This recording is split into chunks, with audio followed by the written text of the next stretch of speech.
സ്നേഹം, ദിവ്യസ്നേഹം, സ്നേഹം.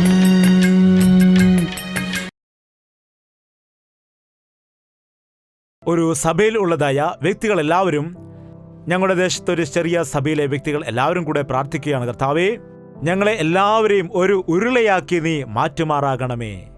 ഒറ്റ ഉരുളയാക്കി മാറ്റണമേ, പുളിപ്പുള്ളതൊന്നുമില്ലാതെ. ആ ഉരുളയിൽ പുളിപ്പുള്ളതെന്തെങ്കിലും ഉണ്ടെങ്കിൽ, മാവിൽ പുളിച്ചതെന്തെങ്കിലും ഉണ്ടെങ്കിൽ ആ മാവ് മുഴുവൻ എന്താണ് സംഭവിക്കുന്നത്? നശിച്ചു പോകും. അതുപോലെ സഭയിലുള്ളതായിരിക്കുന്ന നാം ഒരേ രീതിയിലായിരിക്കണം, ഒരേ മനസ്സുള്ളവർ ആയിരിക്കണം. ഒരു സഭയിലുള്ള ആളുകളെല്ലാം ഒരേ പരിധിയിൽ ഉള്ളവർ ആയിരിക്കണം. കുറച്ചവർ രക്ഷിക്കപ്പെട്ടവർ, കുറച്ചവർ രക്ഷിക്കപ്പെടാത്തവർ, കുറച്ചവർ വിശ്വാസമുള്ളവർ, കുറച്ചവർ വിശ്വാസമില്ലാത്തവർ, അതുപോലെ പരസ്പരം ഐക്യതയില്ലാത്തവർ, ഭിന്നതയുള്ളവർ. അങ്ങനെയുള്ളവർ പ്രാർത്ഥിച്ചാൽ ആ സഭയിൽ ഉണർവുണ്ടാകില്ല. ഇതൊരു സഭയുടെ കാര്യമല്ല, നാം എല്ലാവരും ഒരു സഭയിലാണ്. രക്ഷിക്കപ്പെട്ട ആളുകളെല്ലാം ആ സഭയുടെ പേരെന്താണ്? ഐക്യമായ സഭ. അതായത് ഈ ലോകത്തിലുള്ള എല്ലാ സഭകളും കൂടി ഒറ്റ സഭയായിട്ട് ക്രിസ്തുവിന്റെ രക്തത്താൽ കഴുകപ്പെട്ട എല്ലാവരും. ഓരോരോ സഭയുടെ പേരുകൾ വ്യത്യസ്തമായി ഇടുന്നെങ്കിലും ക്രിസ്തുവിന്റെ രക്തത്താൽ കഴുകപ്പെട്ട എല്ലാവരും ഒരു സഭയായിട്ട്, മണവാട്ടി സഭയായിട്ട്. ലോകത്തിലുള്ള എല്ലായിടങ്ങളിലും വ്യത്യസ്ത ഭാഷകളിലുള്ളവർ, വ്യത്യസ്ത രാജ്യങ്ങളിലുള്ളവർ, വ്യത്യസ്ത വേഷത്തിലുള്ളവർ, ക്രിസ്തുവിന്റെ രക്തത്താൽ കഴുകപ്പെട്ടവരെല്ലാം ഒറ്റ സഭയാണ്. നമുക്ക് വായിക്കാം വെളിപ്പാട് പുസ്തകം 5-ാം അധ്യായം 9-ാം വാക്യം. പുസ്തകം വാങ്ങുവാനും അതിന്റെ മുദ്ര പൊട്ടിപ്പാനും നീ യോഗ്യൻ.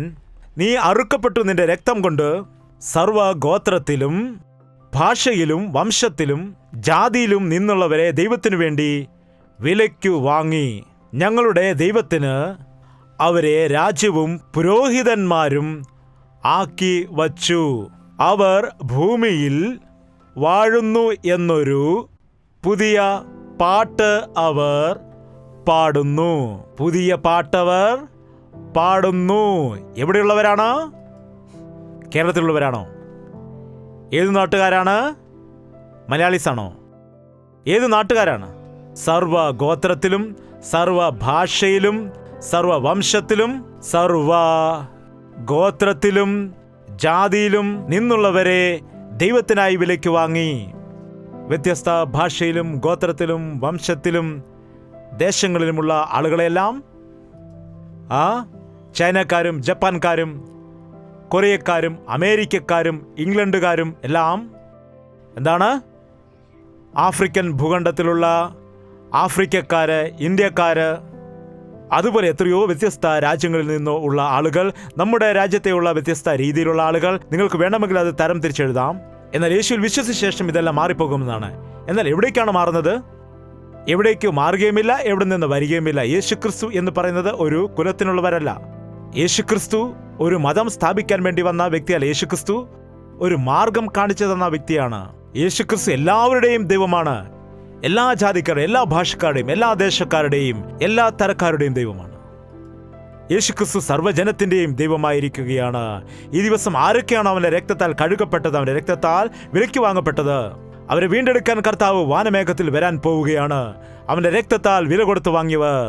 എനിക്ക് വേണ്ടി എൻ്റെ കർത്താവ് എൻ്റെ സ്ഥാനത്ത് മരിക്കപ്പെട്ടു എന്ന് കർത്താവിനെ വിശ്വസിച്ച വ്യക്തികളെയെല്ലാം, അവന്റെ സാദൃശ്യത്തിലായിക്കൊണ്ടിരിക്കുന്ന വ്യക്തികളെല്ലാം തന്നെ, അവർ ഏത് രാജ്യക്കാരായാലും ഏത് ഭാഷക്കാരായാലും ഏത് സഭയിലുള്ള വ്യക്തികളാണെങ്കിലും കർത്താവിന്റെ വരവിൽ എടുക്കപ്പെടാൻ പോവുകയാണ്. അവർ യുഗങ്ങളായി തലമുറയായിട്ട് കർത്താവിന്റെ നിത്യരാജ്യത്തിൽ വാഴാൻ പോവുകയാണ്. കർത്താവിനെ ആരാധിക്കുന്നതിന് രോഗം പോകുവാനോ ജോലി ലഭിക്കുവാനോ പണം സമ്പാദിക്കുവാനോ ഒന്നുമല്ല. കർത്താവിന്റെ നിത്യരാജ്യത്തിന്, സ്വർഗീയ രാജ്യത്തിന് അവകാശികളായി മാറാൻ വേണ്ടിയാണ്. കർത്താവിൽ വിശ്വസിക്കുമ്പോൾ ഇതെല്ലാം നമുക്ക് ലഭിക്കും. കർത്താവിൽ വിശ്വസിക്കുന്ന സമയത്ത് നമുക്ക് ആവശ്യമായ നമ്മുടെ പണവും സമ്പത്തും എല്ലാം നമുക്ക് ദൈവം നൽകാനിടയാകും. എന്നാൽ നാം രക്ഷിക്കപ്പെടാതെ ഇതെല്ലാം വേണമെന്ന് നാം ആഗ്രഹിച്ചാൽ അത് ലഭിക്കുമോ? ചില സാധനങ്ങൾ വാങ്ങിച്ചാൽ സൗജന്യം ലഭിക്കാനിടയാകും. എന്നാൽ ഒന്നും വാങ്ങിക്കാതെ സൗജന്യമായുള്ളത് ചോദിച്ചാൽ അത് ലഭിക്കുമോ? എന്താണ്? രക്ഷിക്കപ്പെടാതെ കർത്താവിൻ്റെ അടുക്കൽ വന്നിട്ട് എനിക്ക് സമ്പത്ത് വേണം, അനുഗ്രഹം വേണം, രോഗസൗഖ്യം വേണം എന്നുള്ള കാര്യങ്ങൾ മാത്രം കർത്താവിനോട് ചോദിച്ചാൽ, എന്നാൽ നീ രക്ഷിക്കപ്പെട്ട ശേഷം നിന്റെ ശരീരത്തിലെ രോഗങ്ങളെല്ലാം പോകാനിടയാകും, നിന്റെ ശാപങ്ങളെല്ലാം മാറാനിടയാകും, നിന്റെ ശരീരത്തിന് ആരോഗ്യം ലഭിക്കും, നീ ചെയ്യുന്നതെല്ലാം സാധിക്കും, നിന്റെ അധ്വാനത്തെ ദൈവം അനുഗ്രഹിക്കും, നിന്റെ മക്കളെ ദൈവം അനുഗ്രഹിക്കും, നിന്റെ ജീവിതത്തിൽ ദൈവം സമൃദ്ധി നൽകാനിടയാകും, ദൈവം നിന്നെ തലയാക്കി മാറ്റും. ഒരിക്കലും ദൈവം നിന്നെ താഴ്ത്തിക്കളയുകയില്ല. ആദ്യം നിന്റെ ഹൃദയത്തെ നേരെയാക്കുകയാണെങ്കിൽ മുന്നമേ അവൻ്റെ രാജ്യവും നീതിയും അന്വേഷിച്ചാൽ ഇതെല്ലാം പിന്നെ നമ്മുടെ കുടിക്കുകയും കഴിക്കുകയും ചെയ്യുന്ന എല്ലാ കാര്യവും, എന്തു തിന്നും, എന്തു കുടിക്കും, എന്തു ധരിക്കും എന്നുള്ള കാര്യങ്ങൾ നിങ്ങൾ ചിന്തിക്കേണ്ടതായ ആവശ്യമേ ഇല്ല എന്നാണ് കർത്താവ് പറയുന്നത്. അതുകൊണ്ട് ആത്മീയ അനുഗ്രഹമാണ് നമുക്ക് ആദ്യം വേണ്ടത്. ദൈവവചനത്തിൽ പറയുന്നു, യേശുവിനെ നാം വിശ്വസിക്കുമ്പോൾ ഈ ലോകം സംബന്ധിച്ച അനുഗ്രഹത്തിന് വേണ്ടി നാം യേശുവിനെ വിശ്വസിക്കുന്ന വ്യക്തികളാകുന്നു എങ്കിൽ അങ്ങനെയുള്ളവരായിരിക്കുന്ന നാം ഈ ലോകത്തിലുള്ള എല്ലാവരേക്കാൾ നിർഭാഗ്യവാന്മാരാണെന്ന് ദൈവവചനം പറയുന്നു. വായിക്കാം 1 കൊരിന്ത്യർ 15:19 നാം ഈ ആയുസ്സിൽ മാത്രം ക്രിസ്തുവിൽ പ്രത്യാശ വച്ചിരിക്കുന്നു എങ്കിൽ സകല മനുഷ്യരിലും അരിഷ്ടന്മാരത്രേ എന്നാണ് ദൈവത്തിന്റെ വചനം പറയുന്നത്. ഈ ആയുസ്സിൽ മാത്രം ക്രിസ്തുവിൽ പ്രത്യാശ വച്ചിരിക്കുന്നു എങ്കിൽ യഥാർത്ഥമായ ജീവിതം മരണത്തിന് ശേഷമാണുള്ളത്. ഈ ലോകത്തിലായിരിക്കുമ്പോൾ നാം സൗഖ്യത്തോടെ ആയിരിക്കുന്നതിന് വേണ്ടി കർത്താവിൻ്റെ കൃപ നമുക്ക് ആവശ്യമാണ്. എന്നാൽ ഈ ലോകം നാം വിട്ടുപിരിഞ്ഞിട്ട് അവൻ്റെ രാജ്യത്തിന് അവകാശികളായി മാറണമെങ്കിൽ അവൻ്റെ രക്തത്താൽ നാം കഴുകപ്പെടണം, അവനിൽ നാം ഹൃദയം സമർപ്പിക്കണം. അവന് നമ്മെക്കുറിച്ചുള്ള ഉദ്ദേശത്തെയും പദ്ധതിയെയും പൂർണ്ണമായി നാം മനസ്സിലാക്കണം. നമ്മെക്കുറിച്ചുള്ള അവൻ്റെ ഉദ്ദേശത്തെ മനസ്സിലാക്കിയിട്ട് അവൻ്റെ ഹിതപ്രകാരം നമ്മുടെ ജീവിതത്തെ മാറ്റിയെടുക്കേണ്ടത് ആവശ്യമാണ്. എത്ര ആളുകൾ ക്രിസ്തുവിൻ്റെ സാദൃശ്യത്തിലേക്ക് എനിക്ക് മാറ്റപ്പെടണം എന്ന് പറയുന്നവർ ദയവ് ചെയ്ത് കൈകൾ ഉയർത്താമോ? അങ്ങനെയെങ്കിൽ ഇന്നു മുതൽ നിങ്ങൾക്ക് കഷ്ടത വരാനിടയുണ്ട്. സമ്മതമാണോ? ഒരു വലിയ കല്ല് കൊണ്ടുവന്നിട്ട് ഈ കല്ലിൽ നിന്ന് നല്ലൊരു ശില്പം വരണം എന്ന് വിചാരിക്കുകയാണെങ്കിൽ ആ പാറയ്ക്ക് സംസാരിക്കാൻ കഴിയുമെങ്കിൽ ശില്പി ചോദിക്കുകയാണ്, നിന്നെ ഞാൻ കൊത്താൻ പോവുകയാണ്. ശരിയെന്ന് പറഞ്ഞാൽ ആ ശില്പി അന്നു മുതൽ എന്താണ് ചെയ്യുന്നത്? അതിൻ്റെ മേൽ ചുറ്റിയെടുത്തുകൊണ്ട് ആ കല്ലിനെ പതിയെ പതിയെ അടിക്കുവാൻ, പൊട്ടിക്കുവാൻ തുടങ്ങും. അയ്യോ, എന്നെ എന്തിനാണ് അടിക്കുന്നത്? എന്നാൽ അത് സഹിക്കുകയാണെങ്കിൽ എന്താണ് സംഭവിക്കുന്നത്? ഒരു ശില്പി തൻ്റെ മരുമകനെയും വിളിച്ചുകൊണ്ട് ഒരു പാറക്കെട്ടിൻ്റെ അവിടെ പോയി അവിടെയുള്ള ഒരു പാറയിൽ കുറച്ച് ഡെയിലി കൊത്തുപണികൾ ചെയ്തുകൊണ്ടേയിരിക്കുമായിരുന്നു. അങ്ങനെ കുറേ നാളുകൾ കഴിഞ്ഞിട്ട് ആ പാറക്കെട്ടിൽ നിന്ന് കൊത്തിയെടുത്ത നല്ലൊരു ഗാന്ധിജിയുടെ രൂപം ഉണ്ടാകാനിടയായി. ഈ പയ്യനത് കണ്ട് ചോദിച്ചു, അമ്മാവ, ഈ പാറയിൽ ഗാന്ധിജിയുടെ രൂപമുണ്ടായിരുന്നുവെന്ന് അങ്ങേക്ക് എങ്ങനെയാണ് മനസ്സിലായത്? ഈ പാറയുടെ ഉള്ളിൽ ഗാന്ധി ഉണ്ടായിരുന്നു എന്ന് എങ്ങനെ മനസ്സിലായി എന്ന് ചോദിച്ചു. അപ്പോൾ അദ്ദേഹം പറഞ്ഞു, ആ ഗാന്ധിയുടെ മുഖത്തെ മറച്ചിരുന്നതായ എല്ലാ അനാവശ്യമായ പാറക്കഷ്ണങ്ങളും പൊട്ടിച്ചു മാറ്റിയപ്പോൾ മനസ്സിലായെന്ന് പറഞ്ഞു. എങ്ങനെയാണ് മനസ്സിലായത്? അദ്ദേഹത്തിന് മുഖം കാണാതെ അതിനെ മറഞ്ഞിരുന്ന അനാവശ്യമായ പാറക്കഷ്ണങ്ങൾ പൊട്ടിച്ചു മാറ്റിയപ്പോഴാണ്. അതേപോലെ നമ്മുടെ ജീവിതത്തിലും ക്രിസ്തുവിൻ്റെ സാദൃശ്യം ഉണ്ട്. അത് കാണപ്പെടണമെങ്കിൽ ദൈവം നമ്മുടെ മേൽ പ്രവർത്തിക്കണം. ദൈവം നമ്മുടെ മേൽ പ്രവർത്തിക്കുമ്പോൾ ചെറിയ കഷ്ടത വരുമ്പോൾ, അയ്യോ വേണ്ട, അങ്ങനെയാണ് ഞാൻ സഭയിൽ വരില്ല, എങ്കിൽ ഞാൻ പ്രാർത്ഥന ചെയ്യത്തില്ല, അയ്യോ എനിക്കിത് സഹിക്കാൻ കഴിയില്ല, അങ്ങനെ നാം പറയുകയാണെങ്കിൽ അവൻ്റെ പദ്ധതി നമ്മുടെ മേൽ നിറവേറുകയില്ല. അവൻ്റെ കരത്തിലേക്ക് നാം ഏൽപ്പിക്കപ്പെടുമ്പോൾ അവൻ നമ്മുടെ ഉള്ളിൽ നിന്ന് ദൈവത്തിൻ്റെ സാദൃശ്യത്തെ പണിത് പുറത്തെടുക്കുവാൻ ഇടയാകും. കുശവന്റെ കയ്യിലെ കളിമണ്ണ് പോലെയാണ് നാം എന്നാണ് പറയുന്നത്. ദൈവത്തിൻ്റെ സ്വരൂപത്തിലേക്ക് നാം ആകുന്നത് വലിയ ഭാഗ്യമാണ്. പൗലോസിന്റെ ആഗ്രഹവും അതായിരുന്നു. ഞാൻ ക്രിസ്തുവിനെ അനുകരിച്ച് ജീവിക്കുന്നത് പോലെ നിങ്ങളും എന്നെ അനുകരിച്ചു ജീവിക്കൂ എന്ന് പറയുവാൻ കഴിഞ്ഞ വലിയൊരു ദൈവദാസനായിരുന്നു വിശുദ്ധ പൗലോസ്.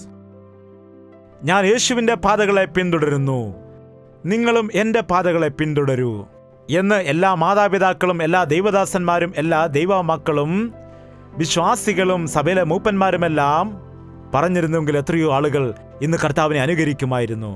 അന്നത്തെ പരീശന്മാരെ പോലെ പറയുകയല്ലാതെ ചെയ്യുന്നില്ല. യേശുവിൽ വിശ്വസിക്കുന്നത് അവനെ അനുകരിക്കുന്ന എളുപ്പമാണെന്നാണോ എന്ന് ചില ആളുകൾ ഭയപ്പെടുത്താറുണ്ട്. പറഞ്ഞ് എനിക്കും വിശ്വസിക്കണമെന്ന ആഗ്രഹമുണ്ട്, പക്ഷേ ഒരുപാട് കഷ്ടതയാണെന്നാണല്ലോ പറയുന്നത്. പൂവിക്കാൻ പാടില്ലെന്ന് പറയുന്നു, സിനിമയ്ക്ക് പോകാൻ പാടില്ലെന്ന് പറയുന്നു, ഭർത്താവിനും ചീത്ത വിളിച്ചാൽ പോലും തിരിച്ചൊന്നും പറയാൻ പാടില്ലെന്ന് പറയുന്നു. അയ്യോ, അത്ര കഷ്ടതയാണ്, എനിക്ക് മാനസാന്തരപ്പെടാൻ കഴിയില്ല. ഇതൊന്നുമല്ല പ്രധാനം. കർത്താവിന്റെ അരികിലേക്ക് നീ വന്നാൽ ദൈവം നിന്റെ പരിസ്ഥിതിയെല്ലാം തന്നെ മാറ്റുവാനിടയാകും. കർത്താവിന്റെ അടുക്കൽ വരുന്നവരോട് വേഷയും ഭാഷയും മാറുവാൻ വേണ്ടി അവൻ പറയുന്നില്ല. വേഷയും ഭാഷയുമല്ല, മനസ്സാണ് മാറ്റേണ്ടത്. മനസ്സാണ് ദൈവം നോക്കുന്നത്. എന്നാൽ നിന്റെ മനസ്സ് മാറ്റുന്ന സമയത്ത് അനാവശ്യമായ വേഷഭൂഷാദികളെല്ലാം പോകും, അത് വേറെ കാര്യമാണ്. എന്നാൽ നീ മനസ്സ് മാറ്റാതെ വെറുതെ വെള്ളത്തിൽ മുങ്ങി പൊങ്ങുകയാണെങ്കിൽ പിന്നെ ഈ പാപങ്ങളും ആവശ്യമില്ലാത്ത കാര്യങ്ങളെല്ലാം നിന്നെ വിട്ടുപോവുകയേയില്ല. വെള്ളത്തിൽ മുങ്ങിയത് കൊണ്ട് നിനക്കൊരിക്കലും സ്വർഗത്തിൽ പോകുവാൻ കഴിയത്തില്ല.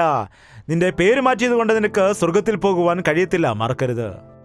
ഒരു കൂട്ടം കാക്കകൾ ആകാശത്തുകൂടെ പറന്നു പോവുകയായിരുന്നു. അപ്പോൾ താഴെ ഒരു കൂട്ടം പ്രാവുകൾ തീറ്റി തിന്നുകയാണ്. അപ്പോൾ ഒരു കാക്ക അത് കണ്ടിട്ട് താഴേക്ക് പറന്നിറങ്ങിയിട്ട് തീറ്റി തിന്നാൻ ആരംഭിച്ചു.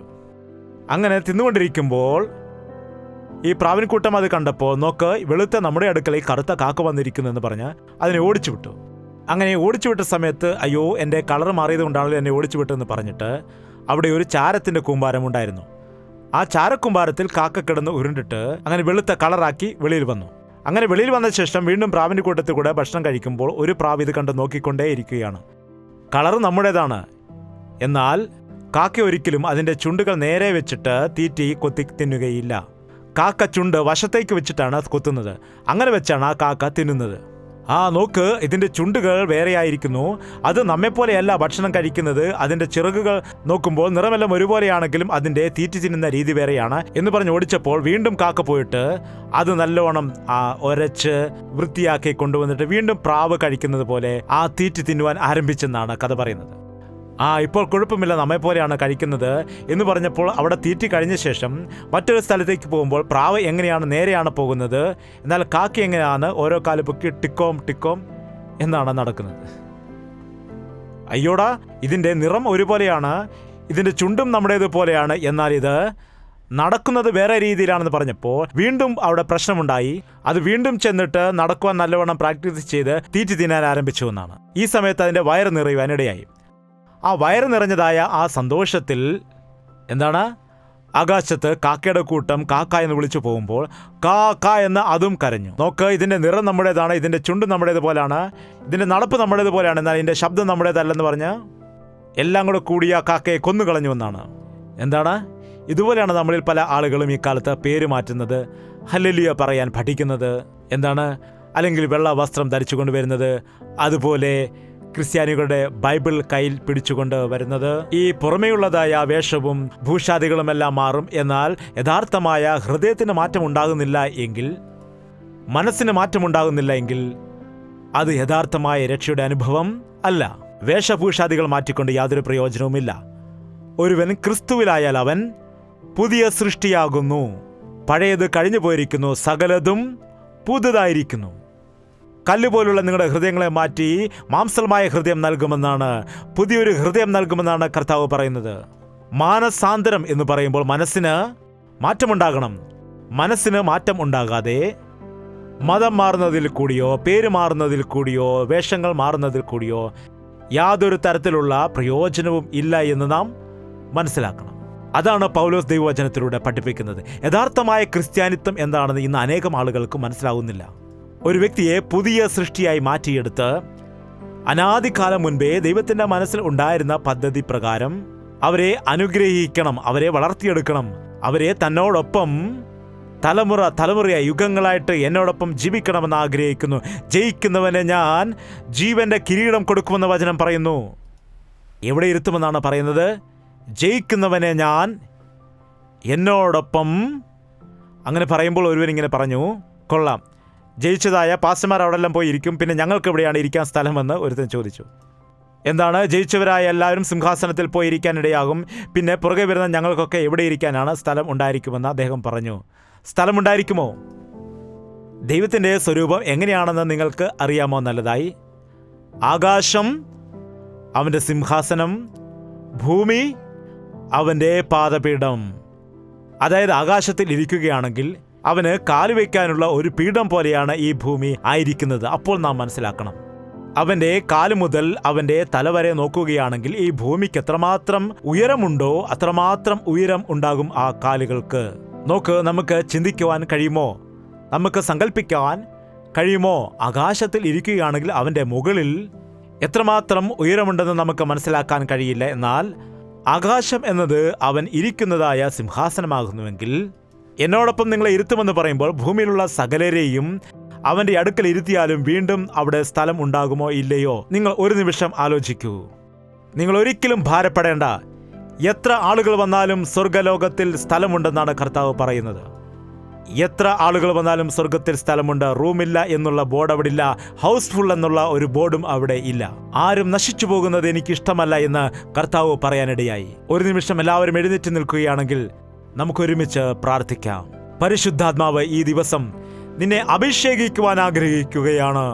തല മുതൽ പാദം വരെ നിന്നെ അഭിഷേകിക്കുവാൻ ദൈവം ആഗ്രഹിക്കുന്നു. അതുപോലെ നീ അവന്റെ സ്വന്തം ജനമായിരിക്കേണ്ടതിന് അവന്റെ രക്തത്താൽ കഴുകപ്പെട്ട് വിശുദ്ധ ജനമായിരിക്കണമെന്ന് കർത്താവ് നിന്നെ കുറിച്ച് ആഗ്രഹിക്കുന്നു. കറയും വാട്ടവുമില്ലാത്ത മാലിന്യമില്ലാത്ത വിശുദ്ധ മണവാട്ടി സഭയായിരിക്കാൻ രക്തം കൊടുത്ത് നിന്നെ വിലയ്ക്ക് വാങ്ങിയിരിക്കുന്നു. യേശുവിനെ വിശ്വസിക്കുന്ന നീ നിന്റെ ജീവിതത്തിൽ യേശുവിന്റെ സാദൃശ്യത്തിലേക്ക് മാറ്റപ്പെടുന്നുണ്ടോ? അവന്റെ നാമത്തെ മഹത്വപ്പെടുത്തുന്നതായ ഒരു ജീവിതം നീ നയിക്കുന്നുണ്ടോ?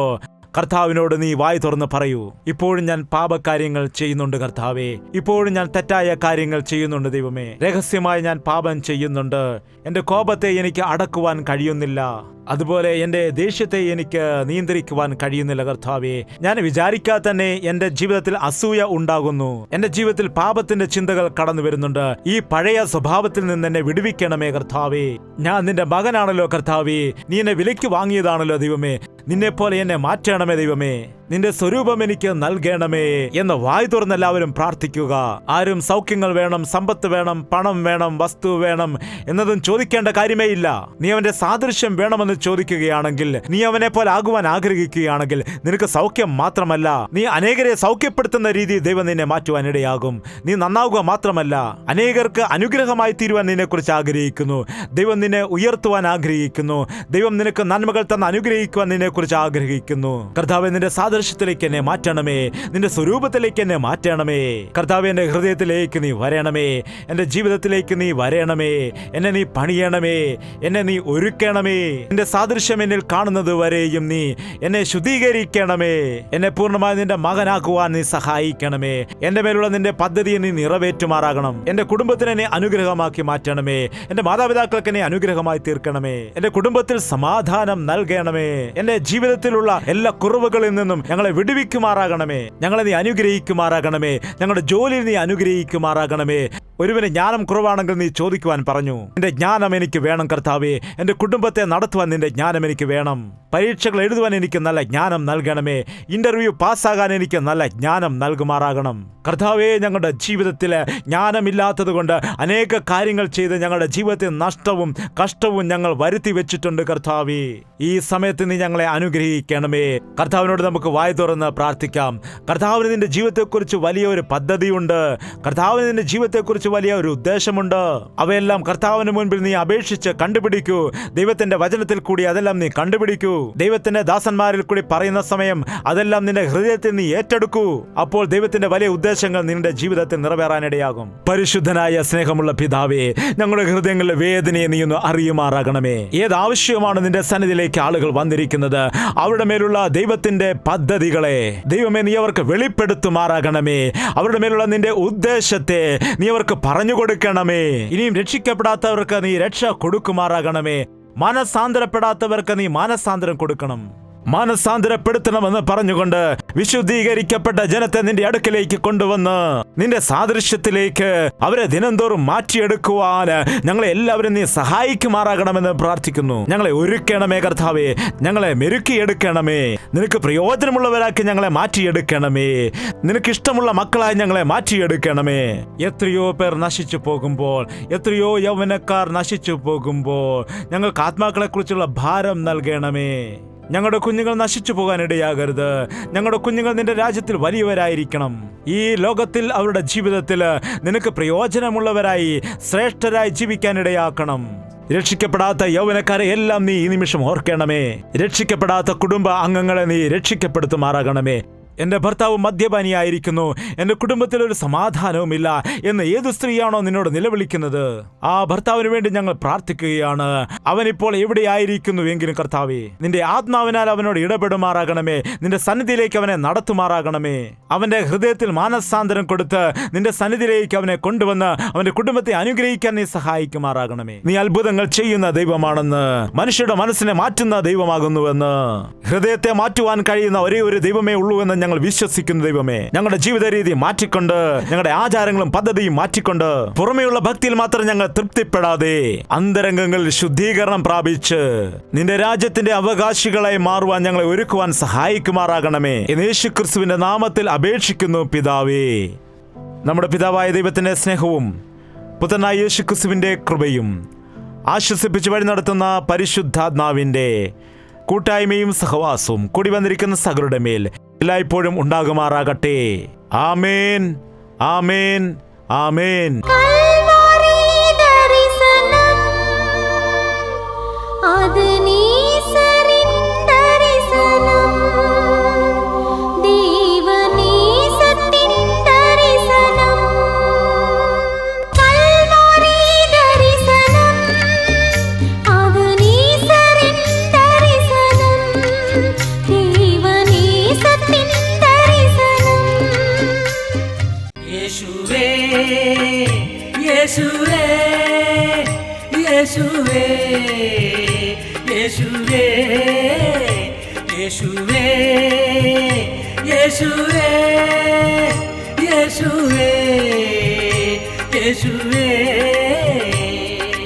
നിന്നെ നിന്നെ എന്നും ഞാൻ സേവിക്കും, നീ മാത്രം രാജാവെന്നും.